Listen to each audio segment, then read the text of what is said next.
Alunas e alunos do YouTube, professor Emerson Bruno na continuidade das nossas aulas sobre os princípios do direito do trabalho. E qual é o princípio da vez? O primeiro. Lembram lá do PPC? Então, primeiramente vamos falar de princípio protetivo ou princípio da proteção. Peraí, professor.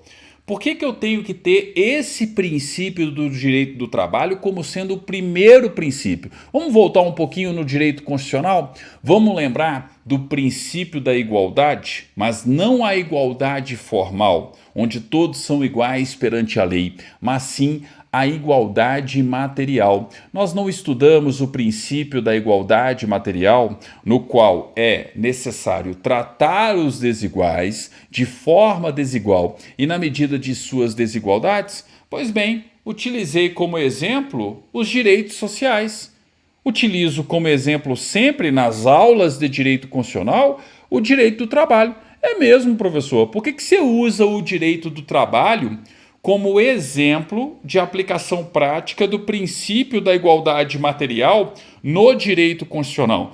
Por uma razão muito simples, gente, a relação de emprego, né? Quando eu paro para pensar na relação de trabalho, na hora que eu tenho justamente, né, empregador e empregado, eu não tenho na vida real, na prática, na realidade, uma relação que seja igual. Pelo contrário, eu tenho uma relação desigual. O empregador, o patrão, ele é muito mais forte do que o empregado, do que o trabalhador. Ora, vem o direito do trabalho e institui mais direitos, protege mais o trabalhador do que o empregador.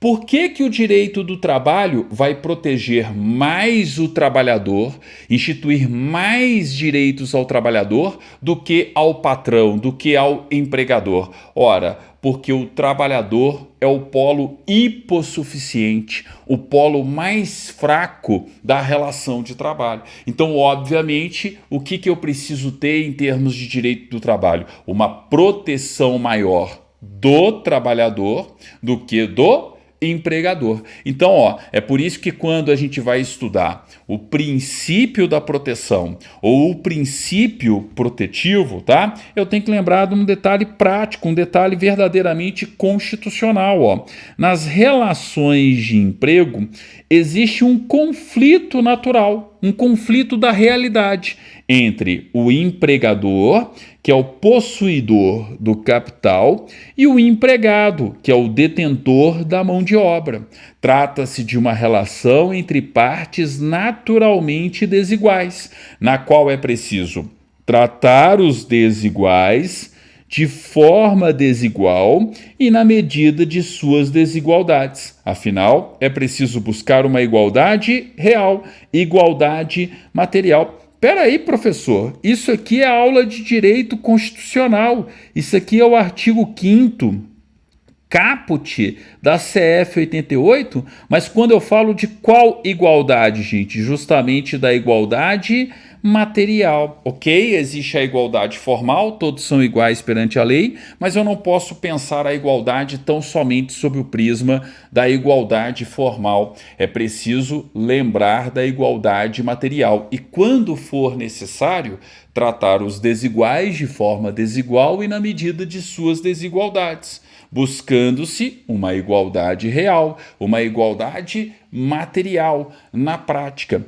Princípio da igualdade material. Então percebam que o direito do trabalho, o princípio protetivo no direito do trabalho é uma consequência do princípio constitucional da igualdade material. Tranquilo? Existem bancas que fazem essa associação? Sim, mais especificamente CESP, SEBRASP e FGV. Agora, se você está estudando para um concurso da FUMARC, se você está estudando para um concurso da FCC, em regra ela não vai fazer essa correlação com o direito constitucional, mas ela vai te perguntar o conceito do que é o princípio protetivo e você vai ter como parâmetro de raciocínio justamente o princípio da igualdade material. Então, para reduzir o desequilíbrio que de fato existe entre capital e trabalho, é necessário implementar mais direitos ao empregado do que ao empregador. Assim surge o direito do trabalho, que tem como um de seus mais importantes princípios o princípio da proteção. Tranquilo? Então, no nosso primeiro P aqui, quando a gente fala do princípio da proteção ou princípio protetivo, percebam que eu estou bebendo na fonte do direito constitucional, que nós temos como ponto de partida a igualdade material. Mas espera aí, professor, naquela aula introdutória, você falou que o princípio da proteção, o princípio protetivo, ele se desdobra. Sim, e é isso que você não pode fazer confusão.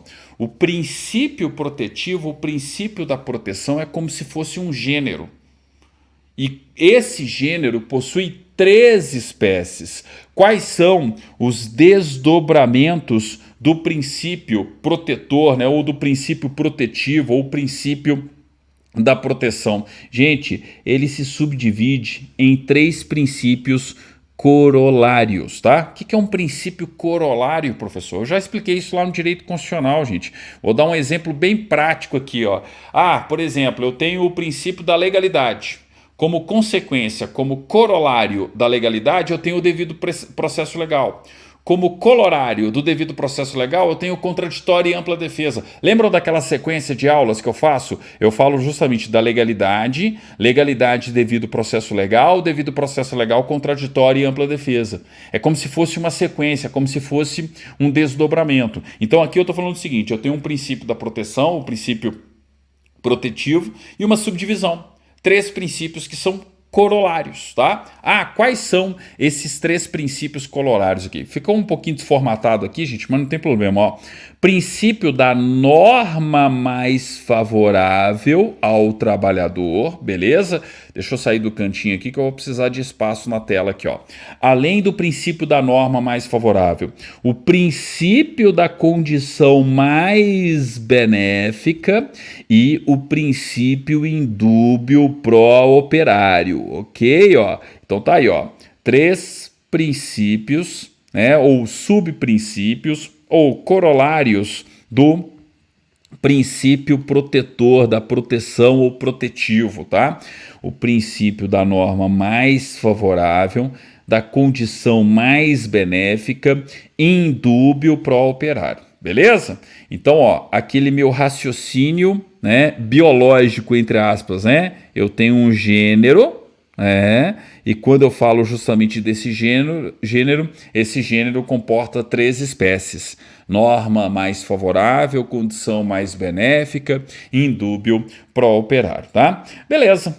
E o princípio da norma mais favorável quer dizer o quê, professor? Olha só. Imagine um caso concreto. Então, diante de um caso concreto, deve-se aplicar a norma mais favorável ao trabalhador. Ou seja, na existência de conflito entre 2 ou mais normas aplicáveis ao mesmo caso concreto, torna-se necessário aplicar a norma mais favorável ao empregado, tá? Ora, se eu tenho 2 ou mais normas que podem ser aplicadas e aplico a norma mais favorável, estou falando de qual princípio? Estou falando do princípio da norma mais favorável. Simples assim, professor? Simples assim, tá? E vocês vão perceber pelas questões, né, que nas questões eu tenho essa associação de forma simples mesmo. Tá? Muitas vezes eu posso ter uma ou outra historinha ali, mas você consegue perceber claramente que eu estou falando da existência de 2 ou mais normas e que eu preciso escolher uma norma para aplicar aquele caso concreto. Opa, qual que é o princípio que vai reger a aplicação das normas? O princípio da norma mais favorável.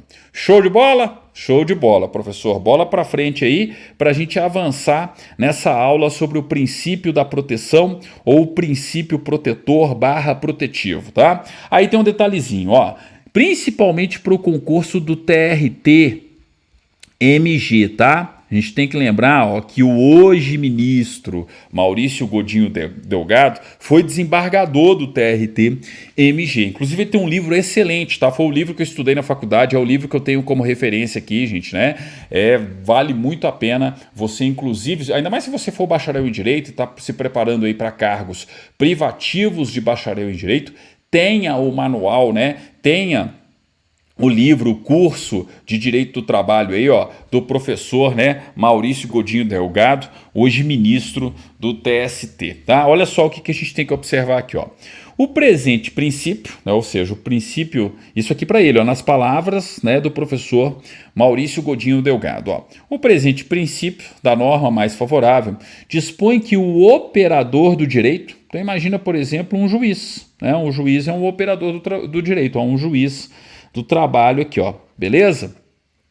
Um operador do direito do trabalho deve optar pela regra mais favorável ao obreiro, ou seja, ao trabalhador, tá? Ele sempre chama trabalhador de obreiro, em 3 situações ou dimensões distintas, tá? Isso aqui, gente, ó, esse tipo de pergunta aqui é mais para nível superior e, em regra, nível superior em direito, tá? Na hora que falar de dimensões, situações, né, decorrentes, né, da interpretação aí, ó, do princípio da norma mais favorável, lembra disso aqui, ó. Primeiro, eu tenho um instante da elaboração da regra, princípio orientador da elaboração legislativa, portanto. Ou seja, eu tô falando, eu tô debatendo, discutindo qual que vai ser o mais favorável ao trabalhador ainda no processo legislativo, entenderam? Existe um confronto ali de proposições. Eu estou na fase do processo legislativo e no sentimento do processo legislativo, de elaboração da norma, eu já tenho que ter isso enquanto legislador. Eu já tenho que pensar no quê? Eu já tenho que pensar naquela norma que vai ser mais favorável, tá, ao trabalhador. Então percebam que, né, a dimensão inicial aqui, ó, é uma dimensão no âmbito da elaboração da regra, da elaboração da norma. Ou seja, eu estou falando do processo legislativo ainda. Ó.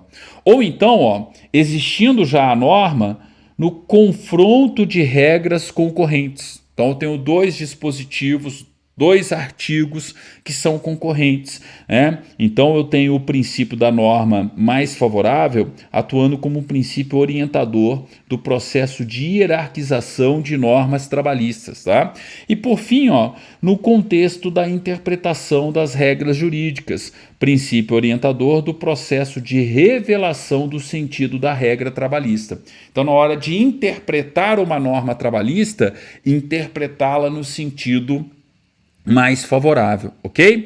A visão mais ampla do princípio entende que atua desse modo em tríplice dimensão no direito do trabalho, uma dimensão informadora, interpretativa normativa e hierarquizante. Isso aqui, ó, já foi questão de nível superior em direito, tá? Eu não lembro qual foi o TRT, mas tem questão por aí falando justamente dessas 3 dimensões, né, que decorrem do princípio da norma mais favorável, essa dimensão informadora, interpretativa, normativa e hierarquizante, tá? Nesse sentido, aí sempre lembrando, tá? Isso aqui é mais para quem é BD, ó. Quem que é BD, professor? Bacharel em Direito, beleza? Isso aqui é mais para o bacharel em Direito e isso aqui também, ó, tá? Ó, isso aqui é mais para o bacharel em Direito. Ó. Ou seja, a aplicação do princípio da norma mais favorável se dá no momento da elaboração da norma, tá? Naquela, né, situação pré-existente. Ó. Objetivo, auxiliar o processo legislativo. Opa, faltou uma vírgula aqui. Ó.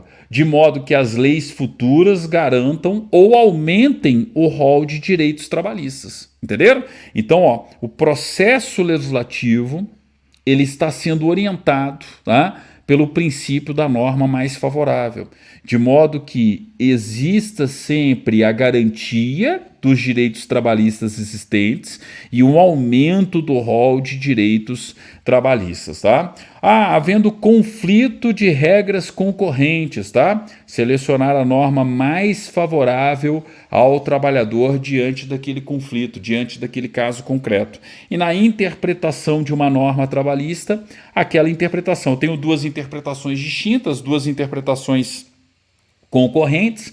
Qual que é a interpretação que tem que vigorar, professor? Tem que ser a interpretação mais favorável ao obreiro, né? A interpretação mais favorável ao trabalhador, tá? Ó, repito, isso aqui é mais para o bacharel em Direito, essas 2 telas aqui, ó, mais para o bacharel em Direito e aqui para todo mundo, ó.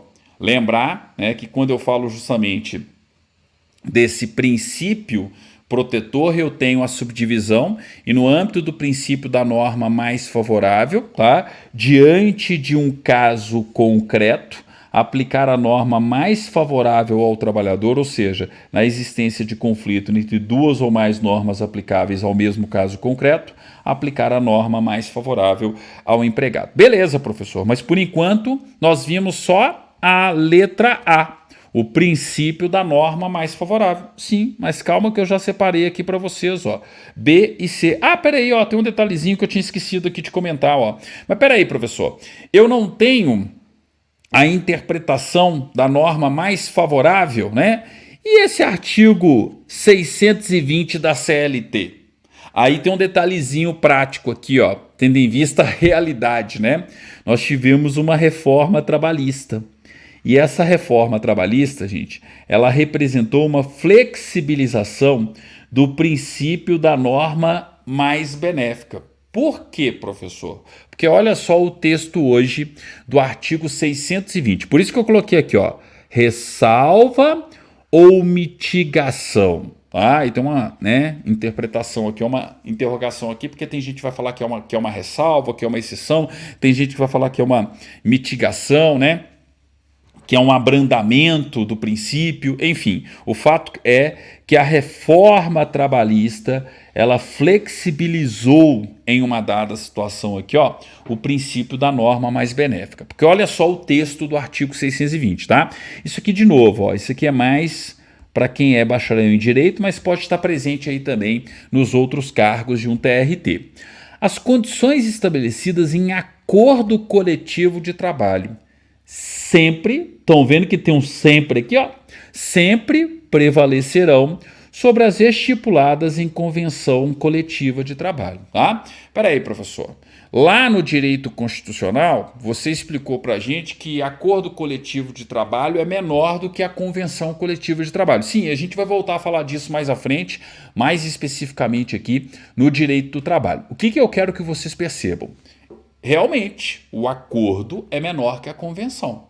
Aí você fala, peraí, professor, se o acordo é menor que a convenção tinha que prevalecer sobre o acordo. Você tem que lembrar que nós temos o artigo 620 da CLT. E o artigo 620 da CLT diz: as condições estabelecidas em acordo, aqui ó, acordo coletivo de trabalho sempre prevalecerão sobre as estipuladas em convenção coletiva de trabalho. Então, vale o acordo porque o acordo é mais específico do que a convenção, ok? Ok. Só que, além disso, o que você tem que raciocinar? Tudo bem, eu já entendi, professor, vale o acordo porque a regra do acordo é mais específica do que a regra da convenção. Beleza. Só que tem um outro detalhe que a gente tem que parar para pensar. Peraí, e se a disposição do acordo for mais prejudicial ao trabalhador do que a disposição da convenção coletiva de trabalho? Então eu tenho um dispositivo em uma convenção coletiva de trabalho. E lembrando, a convenção coletiva de trabalho é entre o sindicato dos patrões, o sindicato da categoria econômica, tá? E o sindicato, ou melhor dizendo aqui, ó, a categoria de trabalhadores, a categoria profissional. Então é categoria profissional com categoria econômica. Quando é categoria profissional com categoria econômica, lembra lá das aulas de direito constitucional, do artigo 7º, eu tenho uma convenção coletiva de trabalho. Aí você fala, peraí, professor, e se a norma do acordo, que é menor, o acordo é de uma empresa ou um determinado grupo de empresas, mas que não representa o grupo econômico como um todo, tá? Então eu tenho um acordo com uma categoria profissional, com os trabalhadores, né, daquelas empresas ou daquela empresa específica. Então o acordo ele não é menor do que a convenção. Aí para pensar, eu tenho uma norma do acordo que é mais prejudicial do que a norma da convenção. Espera aí, professor, pelo princípio, né, da norma mais favorável, eu tinha que aplicar a regra da convenção coletiva de trabalho e não a regra do acordo. Aí você vai lembrar disso aqui, ó.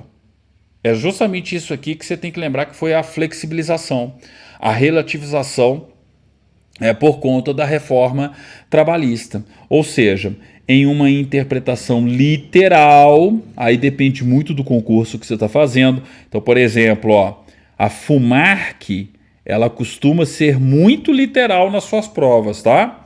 Em uma interpretação literal, mesmo que uma norma presente em um acordo coletivo de trabalho seja mais prejudicial do que uma norma constante em uma convenção coletiva de trabalho, na interpretação literal, a norma do acordo prevalece sobre a norma da convenção, por causa desse sempre aqui, ó.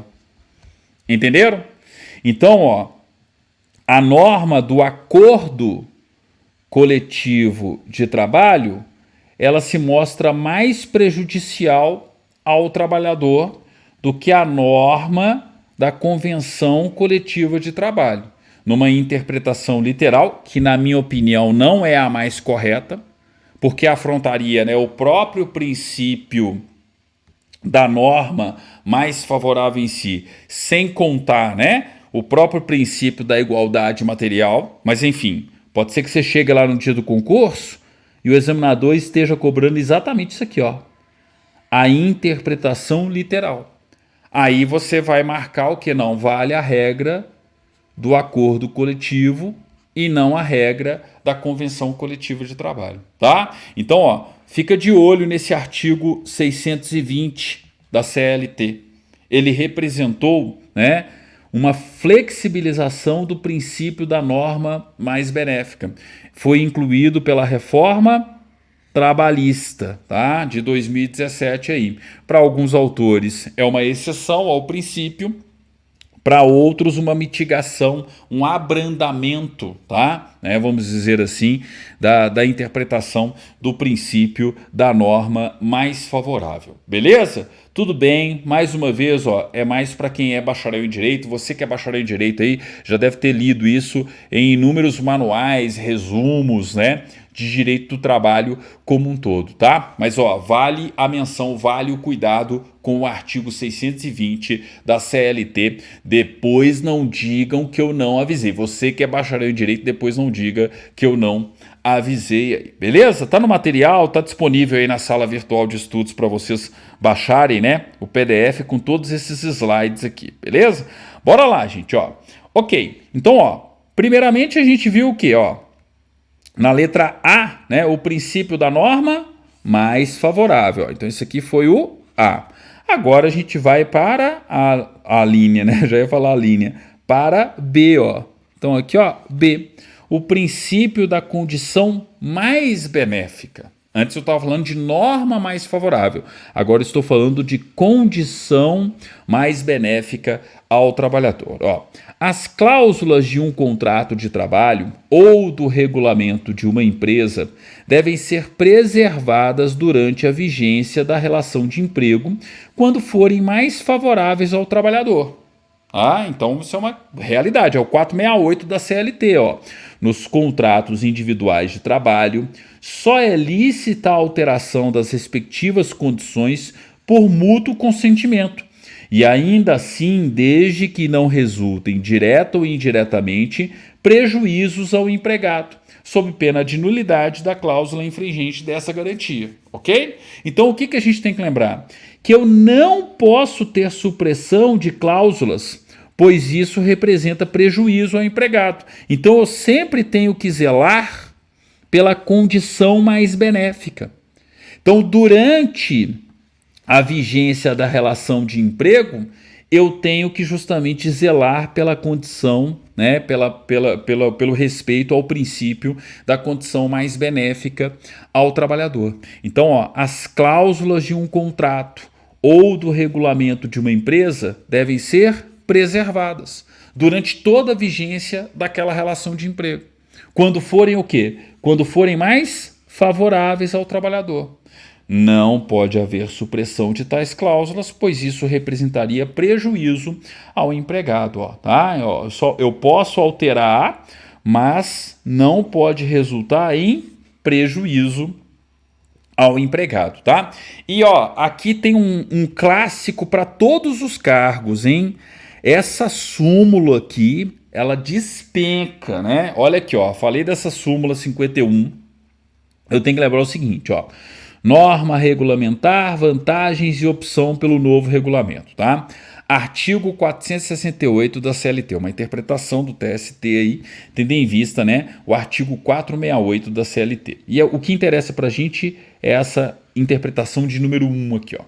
As cláusulas regulamentares que revoguem ou alterem vantagens deferidas anteriormente só atingirão os trabalhadores admitidos após a revogação ou alteração do regulamento. Espera aí, professor, eu já vi isso em um monte de questão. Sim, isso aqui aparece direto, ó. Só atingirão os trabalhadores admitidos após a revogação ou alteração do regulamento, tá? Por que não pode pegar o pessoal de antes? Justamente por conta disso aqui, ó. Princípio da condição mais benéfica, ok? Então, ó, a empresa alterou o regulamento, tornando a regra do regulamento pior. Ah, aquela regra pior vai ser aplicada aos trabalhadores que já tinham a regra maior? Não. As cláusulas regulamentares que revoguem ou alterem vantagens deferidas anteriormente só atingirão os trabalhadores admitidos após a revogação ou alteração do regulamento. Espera aí, professor, nem precisava estudar direito do trabalho para responder isso, não. Eu já estudei com você o artigo 5º, inciso 36 da CF 88, exatamente. Lembram lá do direito adquirido? Gente, é direito adquirido do trabalhador. Eu trabalho na empresa X. A empresa X tem o regulamento Y. E o regulamento Y tem regras que me são favoráveis, ok? Aí vem a empresa e altera o regulamento. Opa, essa alteração que me prejudica não vale para mim, não. Vale para quem entrar depois. Peraí, professor, isso é direito adquirido. É, gente, direito adquirido.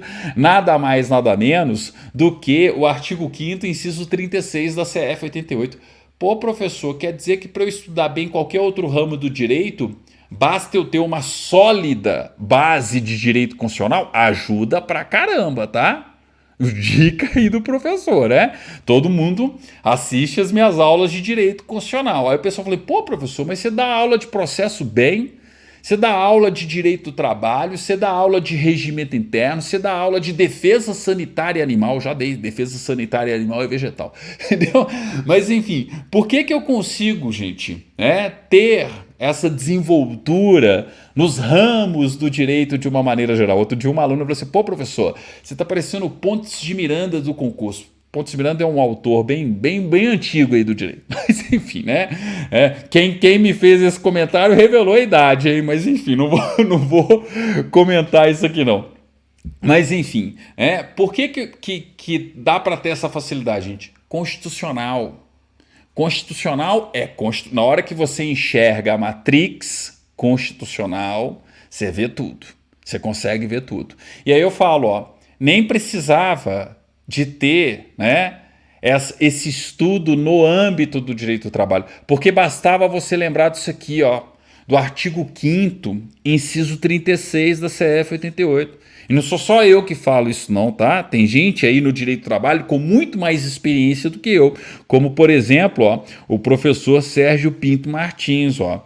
A condição mais benéfica ao trabalhador deve ser entendida como o fato de que vantagens já conquistadas, que são mais benéficas ao trabalhador, não podem ser modificadas para pior.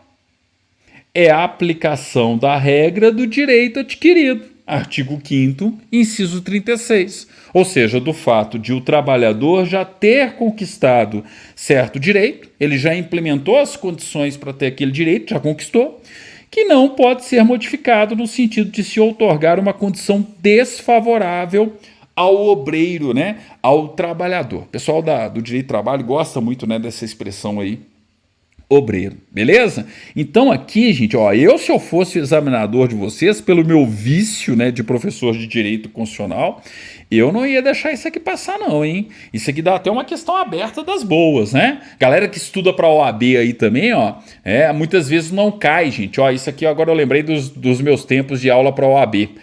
Peraí, professor, já deu aula para OAB? 3, 4 anos seguidos na minha vida. Mas enfim, inclusive presencial. Inclusive satelitária também, sem contar online. Mas enfim, voltando aqui, ó. Lembrei muito da segunda etapa da OAB. Por quê? Porque muitas vezes, na primeira etapa da OAB, você não tem cobrança de princípios, nem princípios e fontes do direito do trabalho. Mas faz toda a diferença quando você vai fazer a segunda etapa da OAB e você escolhe ali o direito do trabalho. Tá? Então você que se prepara para a OAB, além de estar se preparando para concurso, dá uma atenção aí, ó, aos princípios do direito do trabalho. Pode ser que você não use na primeira etapa da OAB, mas se você escolheu o direito do trabalho lá na segunda etapa, vai te ajudar pra caramba, tá? Então, por exemplo, ó, muitas vezes eu tenho essa questão. Eu tenho essa cobrança do princípio da condição mais benéfica associada ao artigo 5º, inciso 36. E tem tudo a ver, é direito adquirido. Beleza? Show de bola aí, ó. Show de bola, hein? Então, bora lá. Bora continuar aqui, né, com a nossa aula sobre os princípios do direito do trabalho. Lembrando que nós estamos falando do princípio da proteção, né, ou protetivo, ou protetor, mas enfim, é tudo com P, né? Então, ó, princípio protetivo, da proteção, protetor, e aí nós estamos nas espécies, né? Nos corolários aqui, que são os desdobramentos. Nós já vimos o quê? O princípio da norma mais favorável, ó, princípio da norma mais favorável. Vimos há pouco aqui, ó, o princípio da condição mais benéfica. E agora a gente vai para qual, professor? Indúbio pro operário, tá? Então, ó, basicamente, o professor Maurício Godinho Delgado, tá? Ele não gosta muito desse, mas eles não vão perguntar isso, tá? Em regra, você não vai encontrar esse tipo de situação. Porque seria uma afronta ao princípio do juiz natural. Eu não vou entrar nesse mérito aqui, gente, que aí é mais a discussão. Isso é mais para o exame da OAB, é mais para concurso de juiz, Ministério Público do Trabalho, tá? Mesmo na analista judiciário, área judiciária ou execução de mandados, acho pouco provável. Ó, o que importa aqui para a gente em termos de prova, em termos de concurso? Isso aqui, ó. Princípio indúbio pro operário, ó. Existindo duas opções válidas, tá? O intérprete do direito do trabalho, juiz, por exemplo, tá? Deve aplicar a opção mais vantajosa ao trabalhador, ok? Então, ó, caiu lá, princípio indúbio pro operário existindo duas opções válidas, tá? O intérprete do direito, o juiz, por exemplo, ele tem que escolher a opção mais vantajosa ao trabalhador, tá? Está baseado no princípio constitucional da igualdade material. Mais uma vez, tratar desiguais de forma desigual e na medida de suas desigualdades. Assim, entende-se que deve ser aplicado, ao menos parcialmente, também ao processo do trabalho. Tá? Então, quando falar de aplicação do indúbio pro operário ao processo do trabalho, fica, ó, pode aplicar isso aqui, ó, fica com a lição do professor Sérgio Pinto Martins aqui, ó. O indúbio pro operário não se aplica integralmente ao processo do trabalho, justamente porque seria uma afronta ao princípio do juiz natural. Não vou entrar nesse mérito aqui, porque eles não vão chegar a tanto, tá? Só marca isso aqui, ó. O indúbio pro operário não se aplica integralmente ao processo do trabalho, pois, havendo dúvida, à primeira vista, não se poderia decidir a favor do trabalhador. Então não pode, peraí, tenho dúvida, sempre vai ser a favor do trabalhador. Não, mas o juiz, ó, ele tem que verificar quem tem o ônus da prova no caso concreto, tá? Então, ó, não é necessariamente a inversão do ônus da prova, enfim, né? Aplicar aqui no âmbito do processo do trabalho sempre a interpretação favorável ao trabalhador. havendo dúvida à primeira vista, não se poderia decidir a favor do trabalhador, mas verificar quem tem o ônus da prova, para aí sim o juiz decidir, tá? Então, parcialmente se aplica ao processo do trabalho, mas não na integralidade. Isso aqui também, gente, é para bacharel em direito, tá? Técnico judiciário, área administrativa aí, ó. Isso aqui você já mata a questão, ó. Vocês vão perceber que e nem tem tanta questão assim, tá? Do princípio indúbio pro operário, mas o importante é isso aqui, ó. Existindo duas opções válidas, o intérprete do direito do trabalho deve aplicar a opção mais vantajosa ao trabalhador. Tranquilo? E aí, ó, com isso, se eu não me engano, nós finalizamos, porque o próximo princípio aqui, ó, é o primeiro I, é o princípio da indisponibilidade dos direitos trabalhistas. Show? Então aqui, ó, só para recapitular, hein? Depois não digam que eu não avisei, beleza? Princípio da proteção ou princípio protetivo tem a ver com a igualdade material, tratar os desiguais de forma desigual, como eu expliquei para vocês no início da aula, tá? E ó, eu tenho um desdobramento do princípio da proteção em três princípios que são corolários, né? Então aqui, ó, eu tenho o princípio da norma mais favorável, o princípio da condição mais benéfica, o princípio indúbio pró-operário. Tranquilo? Então, bastante atenção. Sigam aí essa dinâmica que eu estou colocando aqui para vocês, porque eu estou, inclusive, gente, primeiro eu estou organizando todas as baterias de exercício para depois, inclusive, fazer a aula aqui com vocês. Justamente para falar, ó, peraí, gente, ó, o princípio que mais está caindo é esse, é aquele, tá? Então, assim, ó, por exemplo, o indúbio pró-operário, quase não tem questão. Em contrapartida, norma mais favorável, condição mais benéfica, mais questões, beleza? Então, ó, quem faz parte da sala virtual de estudos para o TRT-MG, por exemplo, ó, as baterias de questões já estão disponíveis, tá? São 4 ou 5, não lembro agora quantas que eu fiz. Acho que eu fiz 4 ou 5.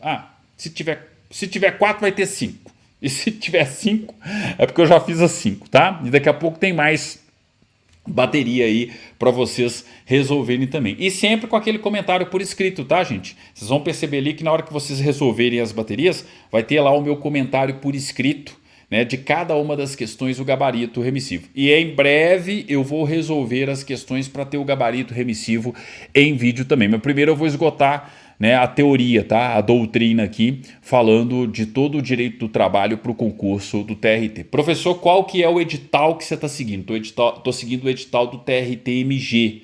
Você que está se preparando, por exemplo, para o TRT do Espírito Santo, 17ª região, ou para o TRT do Pará, tá? Eu estou seguindo o edital do TRT-MG. Então dá uma olhadinha lá. Se eu não me engano, acho que estão meio que idênticos os editais, tá? Mas enfim, é tanto TRT, tanto concurso acontecendo ao mesmo tempo, gente, que né, eu tenho que pegar um edital de parâmetro, tá? O edital que eu peguei de parâmetro aqui é o TRT-MG. Beleza? Valeu demais? Então, ó, tô encerrando a presente aula. Depois eu volto com a continuidade aí, falando de mais um princípio do direito do trabalho, que é justamente, né, o princípio ali, ó, da indisponibilidade, né, ó, dos direitos trabalhistas, que também é chamado de imperatividade das normas trabalhistas ou irrenunciabilidade dos direitos trabalhistas. Mas isso aí é assunto para a nossa próxima aula, dando continuidade aqui, né, aos nossos estudos sobre direito do trabalho.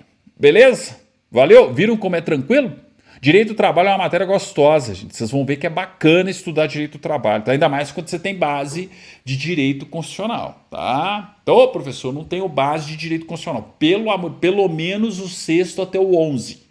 Vai estudar lá artigo 6º até o 11, pelo menos. Aliás, vai estudar artigo 5º também, que faz toda a diferença, tá? Mas enfim, né? Então, para quem tem base aí no direito constitucional, fica muito mais fácil estudar o direito do trabalho, que é uma matéria, inclusive, bem gostosa, bem bacana. Gente, valeu demais. Um abraço. Até a nossa próxima aula, dando continuidade aqui às nossas aulas, tanto no YouTube como nas salas virtuais de estudos. Valeu e tchau, tchau.